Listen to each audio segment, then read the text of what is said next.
vem o time do Dragão. Domina na entrada da área. Ramírez, pé canhoto, bateu. É gol!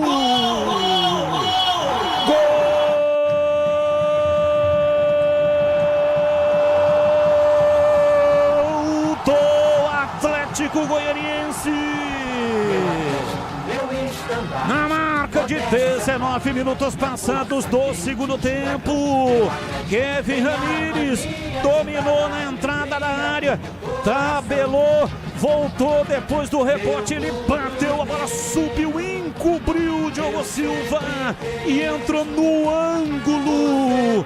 Um golaço!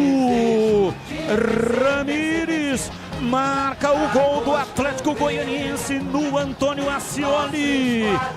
Atlético Goianiense 1, Ponte Preta 0. E o detalhe do gol é seu Pedro Piscinato. Detalhe foi a tabela do gol do Kevin Ramírez. Ele tentava o passe, a bola acabou acertando no Pacheco e voltando para o camisa 7 do Dragão, que de perna esquerda e com muita qualidade guardou essa bola lá no ângulo do Diogo Silva. O Atlético está na frente, vai se classificando para a quinta fase da Copa do Brasil. Batista. Internet.